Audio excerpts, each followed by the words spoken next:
നമുക്ക് പ്രാർത്ഥിക്കാം. നന്മ നിറഞ്ഞ മറിയമേ സ്വസ്തി, കർത്താവ് അങ്ങയുടെ കൂടെ സ്ത്രീകളിൽ അനുഗ്രഹിക്കപ്പെട്ടവളാകുന്നു. അങ്ങയുടെ ഉദരത്തിൻ ഫലമായ ഈശോ അനുഗ്രഹിക്കപ്പെട്ടവനാകുന്നു.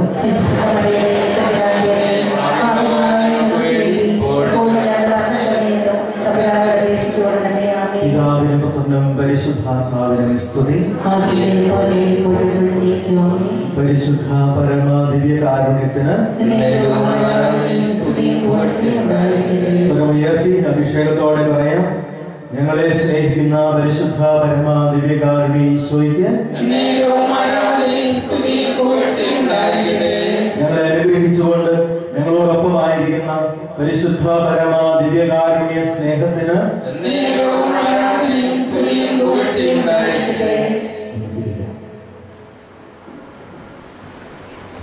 ഹല്ലേലൂയ.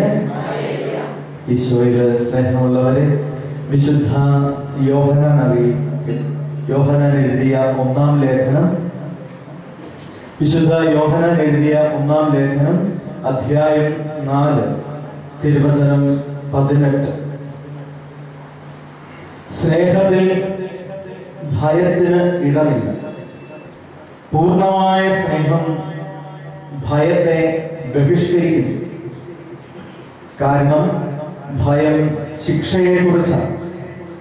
യോഹന്നാൻ ശ്ലീഹ എഴുതിയ ഒന്നാം ലേഖനം 4-ാം അധ്യായം 18-ാം തിരുവചനം. സ്നേഹത്തിൽ ഭയത്തിന് ഇടമില്ല. പൂർണ്ണമായ സ്നേഹം ഭയത്തെ ബഹിഷ്കരിക്കുന്നു. കാരണം ഭയം ശിക്ഷയെ കുറിച്ച്. നമുക്ക് ചേർത്ത് പറയാം ഹല്ലേലൂയ. കരങ്ങൾ ഉയർത്തി പറയാം ഹല്ലേലൂയ. എല്ലാവരും ചേർത്ത് പറയുന്നു ഹല്ലേലൂയ. ഈശോയെ ആരാധിച്ച് പറയാം ഹല്ലേലൂയ. പ്രിയമുള്ള സഹോദരങ്ങളെ, തിരുപ്പിറവിക്ക് വേണ്ടിയിട്ട് നമ്മൾ പ്രത്യേകമായിട്ട് ഒരുങ്ങിക്കൊണ്ടിരിക്കുന്ന ഈ ദിവസങ്ങളിൽ ഏതാനും മണിക്കൂറുകൾ മാത്രം തിരുപ്പിറവിക്ക് വേണ്ടി അവശേഷിക്കുന്ന ഈ ഒരുക്കത്തിന്റെ സമയത്ത് തിരുവചനം യോഹന്നാൻ ശ്ലീഹായുടെ ഒന്നാം ലേഖനത്തിന്റെ 4-ാമത്തെ അധ്യായം 18-ാം തിരുവചനത്തിൽ പറയുകയാണ്, സ്നേഹമുള്ളവരെ, നിങ്ങൾ ഇനിമേല് ഭയപ്പെട്ട് ജീവിക്കുന്നവരാകരുത്. ഭയം സ്നേഹരാഹിത്യത്തിന്റെ അടയാളം. സ്നേഹം ഇല്ലാത്തിടത്ത് ഉണ്ടാകുന്ന വികാരമാണ് ഭയം എന്ന് പറയുന്നത്. ഭയം എന്തിനെ കുറിച്ചാണ് എന്ന് വ്യക്തമായിട്ട് തിരുവചനം പറയുകയാണ്. ഭയം ശിക്ഷയെ കുറിച്ചാണ്. അനുരഞ്ജന ശുശ്രൂഷയിലൂടെ നവീകരിക്കപ്പെട്ട് വിശുദ്ധമായ ഈ തിരുനാൾ ആഘോഷിക്കുവാൻ, ക്രിസ്തുമസ് ആഘോഷിക്കുവാൻ വേണ്ടിയിട്ട് നമ്മൾ ആഗ്രഹിക്കുകയും കുംഭസാരം എന്ന ഉദാശയിലൂടെ നമ്മളെ തന്നെ വിശുദ്ധീകരിക്കുവാൻ വേണ്ടിയിട്ട് നമ്മൾ ആഗ്രഹിക്കുമ്പോൾ നമുക്ക് മുമ്പിൽ തടസ്സം നിൽക്കുന്ന ഏറ്റവും വലിയ ഒരു പ്രതിസന്ധി എന്ന് പറയുന്നത്, അല്ലെങ്കിൽ ഒരു യാഥാർത്ഥ്യം എന്ന് പറയുന്നത്, നമുക്ക് ഭയം തോന്നുന്നു എന്നുള്ളതാണ്. എന്നാൽ ഈ വർഷത്തിൽ നമ്മൾ ഭയത്തെ ഒഴിവാക്കിക്കൊണ്ട് ദൈവസ്നേഹത്തെ അല്പം കൂടി ആഴപ്പെട്ട് അറിയുവാൻ ദൈവം ആഗ്രഹിക്കുന്നു. അതുകൊണ്ടാണ് പരിശുദ്ധ പിതാവ് ഫ്രാൻസിസ് പാപ്പായിലൂടെ സഭ ഈ വർഷത്തെ കാരുണ്യ വർഷമായിട്ട് ആചരിക്കുന്നത്. കരങ്ങൾ ഉയർത്തി പറയാം ഹല്ലേലൂയ. നമുക്കിവിടെ ഒരു വാതില് പുറകില് നമ്മൾ കഴിഞ്ഞ ആഴ്ച തുറന്നു. ഡിസംബർ മാസം 8-ാം തീയതി കരുണയുടെ വാതിൽ തുറന്ന് നമ്മൾ അതിന്റെ ഉള്ളിലൂടെ പ്രവേശിച്ചു. കരുണയുടെ കെടാത്ത തിരുനാളം നമ്മളെ നിരന്തരം ദൈവത്തിന്റെ കാരുണ്യത്തെ അനുസ്മരിപ്പിച്ചുകൊണ്ട് അനുരഞ്ജന കൂദാശ നടക്കുന്ന ആ വേദിക്ക് അടുത്തായിട്ട് എരിഞ്ഞുകൊണ്ടിരിക്കുകയും ഇപ്പോൾ ഇത്തരത്തിലെ കാരുണ്യ വർഷത്തിന് ഉതകുന്ന വിധത്തിൽ നമ്മൾ പ്രവർത്തിച്ചു തുടങ്ങുമ്പോൾ ദൈവകാരുണ്യത്തെ, ദൈവസ്നേഹത്തെ അതിന്റെ പൂർണ്ണമായ അർത്ഥതലങ്ങളിൽ മനസ്സിലാക്കുക എന്നത് ഈ ക്രിസ്തുമസിൽ നാം എടുക്കേണ്ട ഏറ്റവും വലിയ ഒരു പ്രതിജ്ഞയാണ്. ഒരു ക്രിസ്തുമസ് സാധാരണ ആഘോഷമായിട്ട് നമ്മൾ നാളിതുവരെ കഴിച്ചു കൂട്ടിയിട്ടുണ്ട്. കഴിയുകയുണ്ടായെങ്കിൽ ഈ കാരുണ്യ വർഷത്തിലെ ക്രിസ്തുമസില് ഈ തിരുപ്പിറവിയിലെ നാളില് നമുക്ക് ഒരുപാട് തീരുമാനങ്ങൾ എടുക്കാനുണ്ട്, ഒരുപാട് ദൈവാനുഭവങ്ങളിലൂടെ കടന്നു പോകുവാനും. ഇന്ന് തിരുവചന ധ്യാനത്തിലൂടെ നമ്മൾ കടന്നു പോകുമ്പോൾ എന്താണ് ഈ ദൈവാനുഭവം എന്നതിനെ കുറിച്ചാണ് നമ്മൾ ചിന്തിക്കുന്നത്. എന്താണ് ദൈവ സ്നേഹത്തിന്റെ പൂർണ്ണതയുടെ അനുഭവം സ്വന്തമാക്കാനുള്ള വഴി? എന്താണ് ദൈവത്തിന്റെ സ്നേഹത്തിലേക്ക് നമ്മളെ പൂർണ്ണമായിട്ട് എത്തിച്ചു നിർത്തും? അപ്പോൾ ഈ കാര്യങ്ങളെ കുറിച്ച് ചിന്തിക്കുമ്പോൾ യോഹന്നാൻ ശ്ലീഹായുടെ 1-ാം ലേഖനത്തിന്റെ 4-ാം അധ്യായം 18-ാം തിരുവചനത്തിന്റെ അവസാന വാക്ക് നമുക്ക് ഒരിക്കൽ കൂടി ഒന്ന് അനുസ്മരിക്കും. അവിടെ പറയുകയാണ് ഭയം ശിക്ഷയെ കുറിച്ച്. പ്രിയമുള്ള സഹോദരങ്ങളെ, നമ്മള് ഉൽപ്പത്തിയുടെ പുസ്തകം 3-ാമത്തെ അധ്യായത്തില് ദൈവത്തിന്റെ മുമ്പിൽ നിന്ന് ഓടി ഒളിക്കുന്ന ആദ്യ മാതാപിതാക്കന്മാരെ കാണുന്നുണ്ട്. ആദവും ഹവ്വായും ദൈവത്തിന്റെ സന്നിധിയിൽ നിന്ന് ഓടി ഒളിച്ചു. കരങ്ങൾ ഉയർത്തി പറയാം, ഹല്ലേലൂയ, ഹല്ലേലൂയ, ഹല്ലേലൂയ. കാരണം എന്താണെന്ന് തിരുവചനത്തിൽ വ്യക്തമായിട്ട് പറയുന്നുണ്ട്. എന്താണ് ഈ ആദവും ഹവ്വായും ദൈവത്തോടൊപ്പം കൂട്ടുകൂടി നടന്നവര് ഓടിയൊളിക്കുവാനുള്ള കാരണം എന്താണ്? അവർക്ക് ഭയമായിരുന്നു. ആരെയാണ് ഭയപ്പെട്ടത്? ദൈവത്തെയാണ് അവര് ഭയപ്പെട്ടത്. അന്ന് വരെ ദൈവത്തോട് സ്നേഹത്തിലും ബന്ധത്തിലുമായിരുന്ന അവര് ദൈവത്തെ ഭയപ്പെടുവാൻ തുടങ്ങുകയും. പ്രിയമുള്ള സഹോദരങ്ങളെ, ഇന്ന് നമ്മുടെ ജീവിതങ്ങളിൽ നമ്മൾ നേരിടുന്ന ഏറ്റവും വലിയ പ്രതിസന്ധി എന്ന് പറയുന്നത് ഈ ഭയമാണ്. ഭയം ഒരുപാട് നമ്മളെ ആഴത്തില് രസിച്ചിരിക്കും.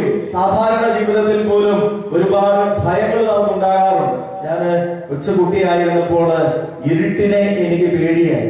ഒരു മുറിയിൽ നിന്ന് വേറൊരു മുറി വരെ കറണ്ട് പോയ സമയത്ത് പോകാവോ എന്ന് ചോദിച്ചാല് എനിക്ക് ഭയമായിരുന്നു. ഇപ്പോഴും നമ്മുടെ കൊച്ചു പിള്ളേരോടൊക്കെ ഇരുട്ടത്ത് ഒന്ന് അപ്പുറത്തെ വീട് വരെ പോയിട്ട് വരാൻ പറഞ്ഞാല് കയ്യിലൊരു ടോർച്ച് കൊടുത്താൽ പോലും പിള്ളേർക്ക് ഭയം. അപ്പൊ ഭയം എന്ന് പറയുന്നത് നമ്മുടെ ജീവിതത്തില് നമ്മളെല്ലാവരും അനുഭവിച്ചിട്ടുള്ള ഒന്നാണ്. ചിലർക്ക് മരണം സംഭവിച്ച ഭവനങ്ങളിൽ പോകുവാന് ഭയമാണ്. ചിലപ്പോൾ അവരൊക്കെ ഭയപ്പെടുന്നത് ഈ മരിച്ചുപോയ ആളുകളുടെ ആത്മാക്കളൊന്നും ഞങ്ങളെ പിടികൂടുവോ, ഞങ്ങളെ ബാധിക്കുമോ എന്നൊക്കെയുള്ള പേടിയാണ്. ഞാനിങ്ങനെ മരിച്ച വീട്ടിൽ പോകാനുള്ള ഭയമുള്ള ആളുകളോടൊക്കെ സംസാരിക്കുമ്പോൾ അവർ പറയും അത് അവരെയാണ് ഞങ്ങളെ ആക്രമിച്ചാലോ എന്നാണ്. ഞാൻ അവരോടൊക്കെ പറയുന്ന കാര്യമുണ്ട്, മരിച്ചുപോയവരെ ആരും പേടിക്കേണ്ട കാര്യമില്ല, ജീവിച്ചിരിക്കുന്നവരെയൊക്കെ പേടിച്ചാൽ മതി. കാരണം മരിച്ചുപോയവർക്ക് നമ്മളെ ഒന്നും ചെയ്യുവാൻ വേണ്ടിയിട്ട് സാധിക്കുകയും. ഇപ്പൊ ഭയം എന്ന് പറയുന്നത് നമ്മുടെ ജീവിതത്തിൽ ഇത്തരത്തില് സാധാരണ മേഖലകളില് പല ഇടങ്ങളിലും നമുക്ക് കാണുവാൻ സാധിക്കും. ചിലർക്ക് ഉയരത്തെ പേടിയാണ്. ഉയരങ്ങളിലേക്ക് കയറി പോകുമ്പോൾ താഴേക്ക് നോക്കുമ്പോൾ ഭയങ്കരമായ ഭയം തോന്നും. എനിക്ക് ചിലപ്പോഴൊക്കെ ഭയം തോന്നിയിട്ടുണ്ട്. പേരയുടെ മണ്ടയിലൊക്കെ കയറിയിട്ട് താഴോട്ട് നോക്കി കഴിയുമ്പോൾ ചിലപ്പോൾ ഞാൻ ഓർത്തിട്ടുണ്ട്, ഇതിന്റെ മണ്ടയിൽ ഞാൻ എങ്ങനെ കയറി? കാരണം താഴോട്ട് നോക്കാതെ മേളിലോട്ട് നോക്കിയാണ് നമ്മൾ പേരയുടെ മണ്ടയിൽ കയറി പോകുന്നത്. കയറി കഴിഞ്ഞ് താഴോട്ട് നോക്കുമ്പോഴാണ് നമുക്ക് പേടി. അപ്പൊ ഉയരത്തെ ഭയമുള്ളവരുണ്ട്. ചിലർക്ക് വെള്ളത്തിൽ ഇറങ്ങിയാൽ പേടിയാണ്. ചിലർക്ക് ചില സമയങ്ങളില് പ്രത്യേകമായ അനുഭവങ്ങൾ ഉണ്ടായിട്ടുള്ളത് കൊണ്ട് ഇത്തരത്തിലുള്ള പേടികൾ അവശേഷിക്കും. ഇന്നലെ ഞാൻ ഒരു വീട്ടില് അവരുടെ പുതിയ വീട് മേടിച്ചത് കൊണ്ട് അവർക്ക് പ്രാർത്ഥിക്കാൻ വേണ്ടി വിളിച്ച് ഞാൻ അവിടെ ചെന്നു. അപ്പോൾ അനുജന്റെ കുട്ടിയെ അവിടെ കൊണ്ടുവന്നിട്ട് അപ്പൊ അവനെ കുളിപ്പിച്ചില്ല എന്ന് ചേട്ടത്തി പറഞ്ഞു. വീട്ടില് കുറെ മണിക്കൂറുകളായിട്ട് അവനുണ്ട്. അപ്പൊ അവനെ കുളിപ്പിക്കേണ്ട സമയമായി.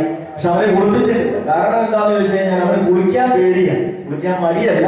ഞാൻ മടിയുള്ള പിള്ളേരെ നമ്മൾ കണ്ടിട്ടുണ്ട്.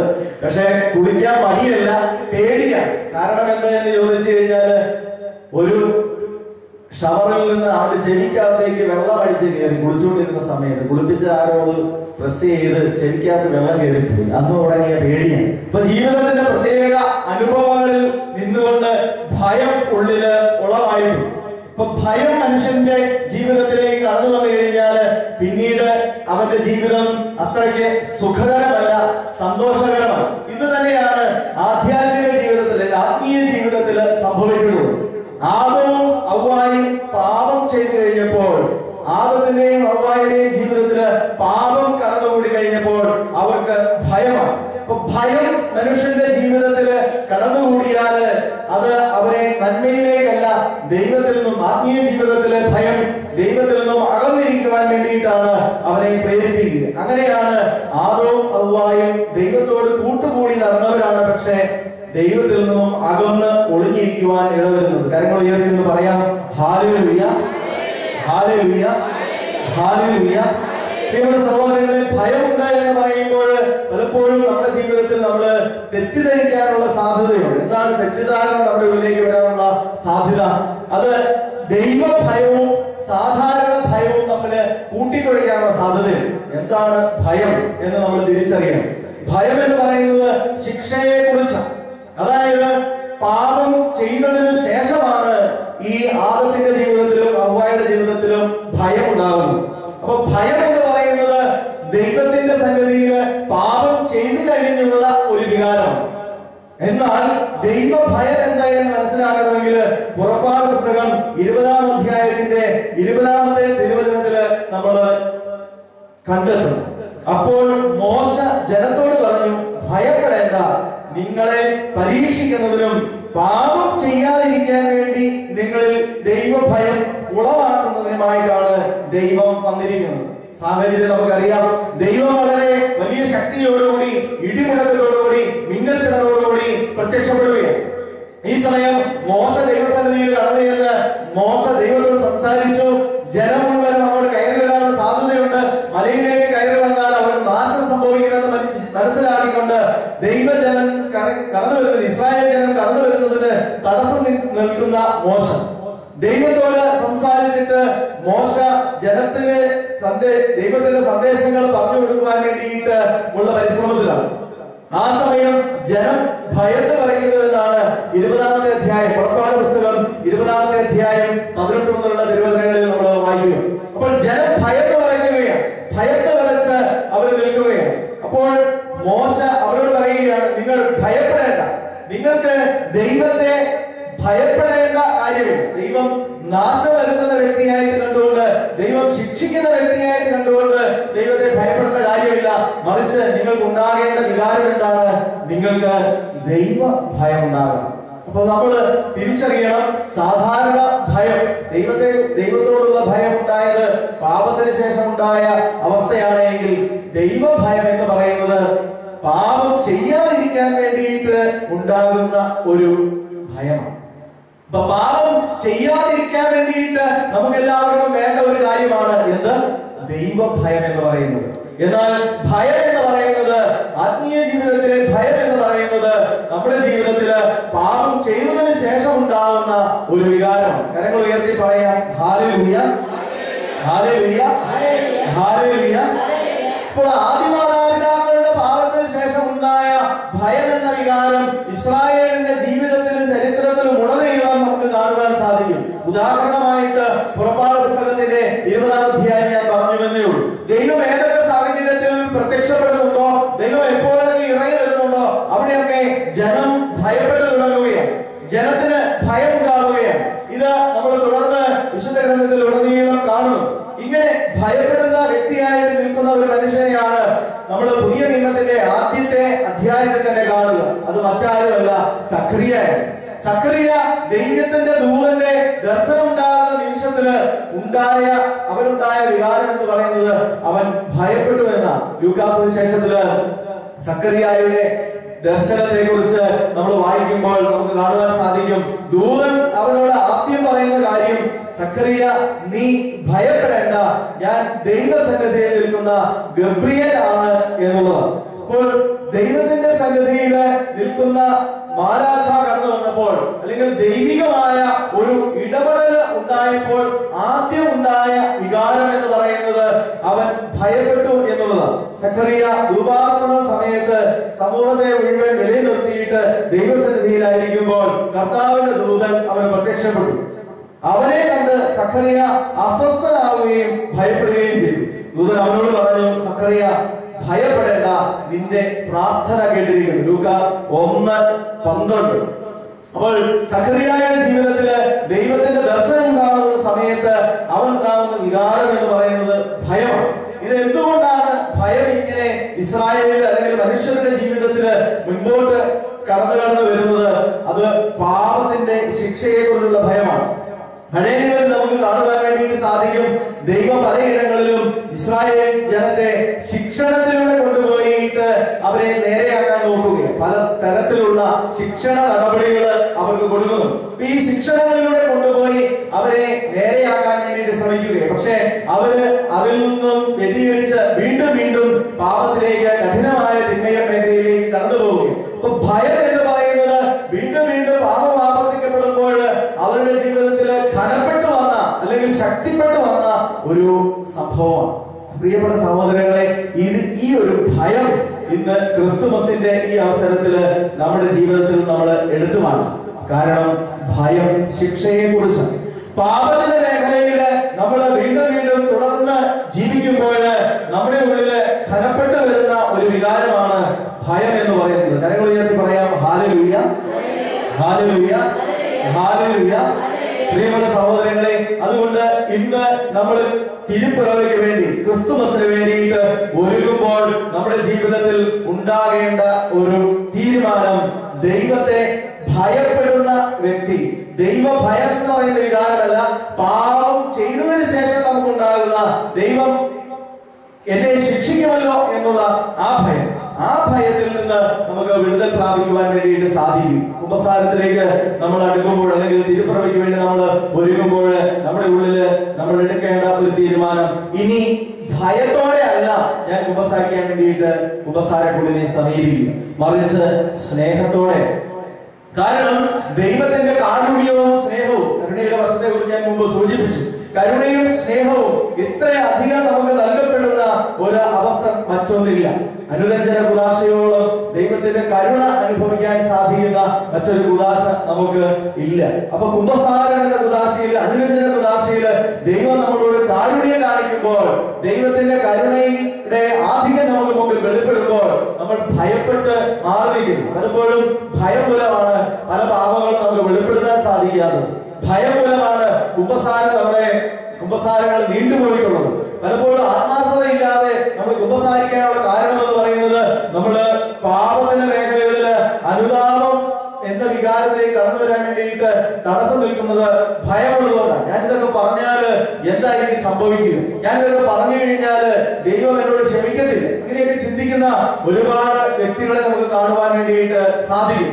ആത്മീയ ജീവിതത്തില് ദൈവത്തെ ഭയപ്പെട്ട് ദൈവം ശിക്ഷിക്കുമെന്ന് വിചാരിച്ച് ജീവിക്കേണ്ട അവസ്ഥയല്ല നമുക്കുള്ളത്. കഴിഞ്ഞിടയ്ക്ക് ശാലോം മാഗസിൻ വായിച്ചപ്പോൾ അതിന്റെ പത്രാധിപനായ ശ്രീ ബെന്നി പിന്നത്ര എഴുതിയിരിക്കുന്ന ഒരു ലേഖനം ആമുഖത്തിൽ എഴുതിയിരിക്കുന്നത് കണ്ടു. ദൈവത്തിന്റെ കാരുണ്യത്തിന്റെ മുഖം വെളിപ്പെടുന്ന ഈ വർഷം സാത്താൻ ഒത്തിരിയേറെ ഭയപ്പെടുന്ന വർഷമാണ് എന്നാണ് അദ്ദേഹം അവിടെ എഴുതിയിരിക്കുന്നത്. പക്ഷെ നിങ്ങളൊക്കെ വായിച്ചിട്ടുണ്ട്. ഇപ്പോൾ ദൈവം നമുക്ക് ഒരുപാട് കരുണ നമ്മുടെ മുമ്പിലേക്ക് എടുത്തു വയ്ക്കുമ്പോൾ നമ്മൾ പിന്നീട് ഭയപ്പെട്ട് മാറി നിൽക്കേണ്ട കാര്യമില്ല. ദൈവത്തിന്റെ കാരുണ്യത്തിന്റെ മുഖത്തെ കണ്ടുകൊണ്ട് ദൈവകാരുണ്യത്തിന്റെയും ദൈവസ്നേഹത്തിന്റെയും അനുഭവത്തില് നമ്മൾ വളരുവാൻ വേണ്ടിയിട്ട് പരിശ്രമിക്കുകയുള്ളൂ. സാത്താൻ ഭയപ്പെടുന്ന വർഷമാണ്, നമ്മൾ ഭയപ്പെടേണ്ട വർഷമല്ല. ദൈവമക്കൾ ഭയപ്പെടേണ്ട വർഷമല്ലിത്. ദൈവത്തിന്റെ സന്നിധിയിലേക്ക് കടന്നു ചെന്ന് ദൈവത്തിന്റെ കാരുണ്യം അനുഭവിക്കുന്ന ദൈവമക്കളെ കണ്ട് സാത്താൻ ഭയപ്പെടേണ്ട വർഷമാണ് ഇത്. കരങ്ങൾ ഉയർത്തി പറയാം, ഹല്ലേലൂയ, ഹല്ലേലൂയ, ഹല്ലേലൂയ. എഴുന്നേറ്റ് നിന്നുകൊണ്ട് ദൈവത്തെ ഒന്ന് സ്തുതിച്ച് ആരാധിക്കാം. Hallelujah, hallelujah, hallelujah. വിശുദ്ധ കുർബാനയിലൂടെ ഞങ്ങൾ മുമ്പിൽ സന്നിധനായിരുന്ന ഈശോയെ അങ്ങയെ ആരാധിക്കുന്നു, സ്തുതിക്കുന്നു, മഹത്വപ്പെടുത്തുന്നു. ദൈവവചനത്തിലൂടെ സ്നേഹത്തിന്റെ പൂർണ്ണതയെ കുറിച്ച് ഞങ്ങൾക്ക് ബോധ്യം തരുന്ന ഈശോയെ അങ്ങയെ ആരാധിക്കുന്നു. കാരുണ്യത്തിന്റെ ദിവ്യകാരുണ്യത്തെ വിശുദ്ധ കുർബാനയെ ഞങ്ങൾ കണ്ണുകൾ കണ്ടുകൊണ്ട് നിൽക്കുമ്പോൾ സ്നേഹത്തിന്റെ പൂർണ്ണത ഈ കുർബാനയിൽ ദർശിക്കാനുള്ള അഭിഷേകം ഞങ്ങൾക്ക് തരണമേ. ഞങ്ങളുടെ ജീവിതത്തിൽ ഞങ്ങളെ രസിച്ചിരിക്കുന്ന ഭയം, പാപത്തിന്റെ ശിക്ഷയെ കുറിച്ചുള്ള തിന്മയുടെ ഞങ്ങളെ അടിമത്തത്തിലാക്കിയിരിക്കുന്ന സകല ഭയത്തിന്റെ മേഖലകളും സകല തിന്മയുടെ കെട്ടുകളും അന്ധകാര ശക്തികളും യേശുവിന്റെ നാമത്തിൽ വിശുദ്ധ കുർബാനയുടെ അഭിഷേകങ്ങളുടെ ഈ നിമിഷങ്ങളിൽ മാറിപ്പോകട്ടെ. വിശുദ്ധ കുർബാനയിലൂടെ ദൈവത്തെ അറിയുവാൻ, ദൈവകാരുണ്യത്തെ മനസ്സിലാക്കുവാൻ, ദൈവകാരുണ്യത്തെ കൂടുതൽ അടുക്കുവാൻ എല്ലാവരുടെ ശക്തിപ്പെടുത്തണമെന്ന് പ്രാർത്ഥിക്കുന്നു. Hallelujah, hallelujah, hallelujah.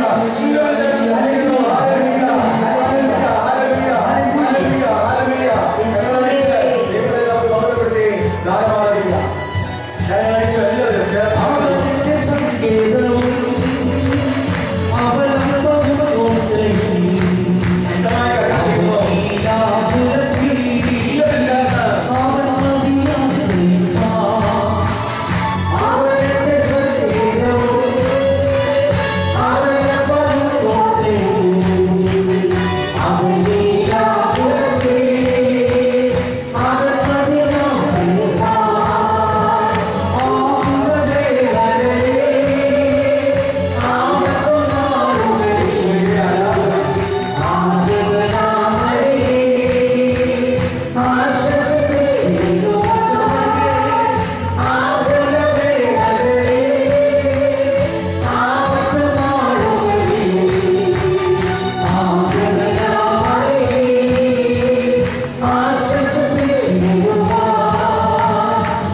സ്ത്രീകളെല്ലാം അനുഗ്രഹിക്കപ്പെട്ടവളാകുന്നു, അങ്ങയുടെ ഉദരത്തിൻ ഫലമായി ഈശോ അനുഗ്രഹിക്കപ്പെട്ടവനാകുന്നു.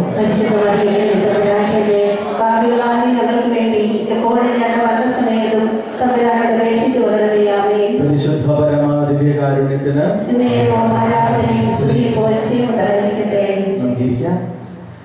പ്രിയമുള്ള സഹോദരങ്ങളെ, അങ്ങനെ നമ്മുടെ ജീവിതത്തിലേക്ക് കടന്നു വരുന്ന ഒരു ആത്മീയ ജീവിതം നേരിടുന്ന വലിയൊരു പ്രതിസന്ധിയാണ് നമുക്ക് നേരിടുന്ന ഭയം എന്ന് പറയുന്നത്.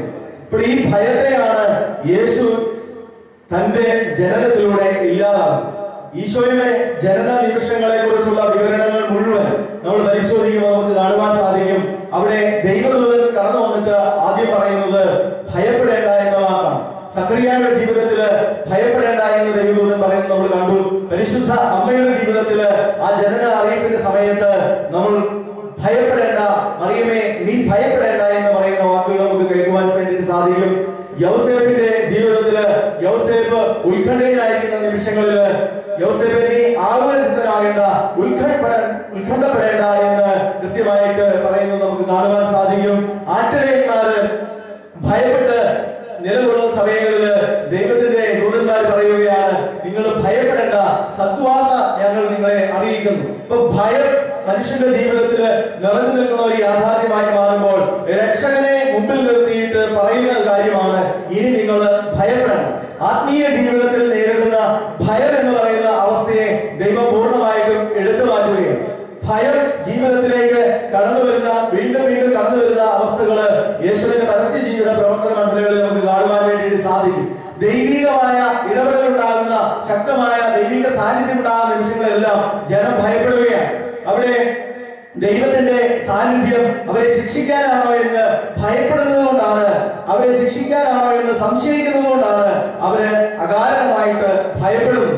ഭയം എന്ന് പറയുന്നത് ശിക്ഷയെ കുറിച്ചുള്ള ഭയമാണ് എന്ന് യോഹന്നാൻ ശ്ലീഹ പറയുന്നത് തിരുവചനത്തിൽ മുഴുവൻ നമുക്ക് കാണുവാൻ സാധിക്കും. തിരുവചനത്തിൽ നമ്മൾ കാണുന്ന ഗനേസരത്തിലെ ആ രോഗിയെ സുഖപ്പെടുത്തുന്ന, പിശാചുബാധിതനായ വ്യക്തിയെ സുഖപ്പെടുത്തുന്ന സമയത്ത് നമുക്ക് കാണുവാൻ സാധിക്കും ജനം അത്യധികം ഭയപ്പെടുകയാണ്. ദൈവം ഇടപെടുന്നത് കാണുന്നിടത്ത് ദൈവത്തിന്റെ ഇടപെടൽ കണ്ട് ജനം ഭയപ്പെട്ടു. എന്തുകൊണ്ടാണ് ഞങ്ങൾ പന്നിക്കൂട്ടം വെള്ളത്തിൽ പോയി ചത്തുപോയത്? ദൈവം ഞങ്ങളെ ശിക്ഷിക്കുകയാണോ എന്നുള്ള ചിന്തയാണ് അവരുടെ ജീവിതത്തില് ഭയമായിട്ട് രൂപപ്പെടുന്നത്. ഇപ്പൊ ഭയം എന്ന് പറയുന്നത് ദൈവത്തിന്റെ ഇടപെടലിന്റെ സമയത്ത് ശക്തമായിട്ട് ഉണ്ടാകാനുള്ള കാരണം ദൈവം ഞങ്ങളെ ശിക്ഷിക്കുകയാണോ എന്നുള്ള തോന്നലാണ്. തുടർന്നുകൊണ്ട് തിരുവചനത്തിൽ നമുക്ക് കാണാൻ സാധിക്കും, രൂപാന്തരീകരണ സമയത്ത് സ്ത്രീയന്മാരുടെ ജീവിതത്തില് വീണ്ടും ദൈവികമായ ഇടപെടല്, ശക്തമായ സാന്നിധ്യം ഉണ്ടാകുന്നത് ശിഷ്യന്മാര് അത്യധികം ഭയപ്പെട്ടു എന്നാണ് എഴുതി വെച്ചിരിക്കുന്നത്. അപ്പൊ ദൈവത്തിന്റെ സാന്നിധ്യം ഉണ്ടാകുന്ന അവസ്ഥകളിലെല്ലാം ഭയം ഉളവാകുകയാണ്. എന്നാൽ യഥാർത്ഥത്തില് ഈ ഭയം, ദൈവത്തിന്റെ സാന്നിധ്യത്തിലുണ്ടാകുന്ന ഭയം, അതിന് കാരണം തങ്ങളുടെ ഉള്ളില് ദൈവത്തെ കുറിച്ച് തെറ്റായ ചിന്ത പകർന്നു കൊടുത്ത പിശാചിന്റെ ഗൂഢതന്ത്രങ്ങളുടെ ഫലമാണ് എന്ന് തിരിച്ചറിയാൻ പറ്റാതെ പോവുകയും. ഇപ്പൊ ആദ്യ മാതാപിതാക്കളുടെ പാപം എടുത്ത് പരിശോധിക്കുമ്പോൾ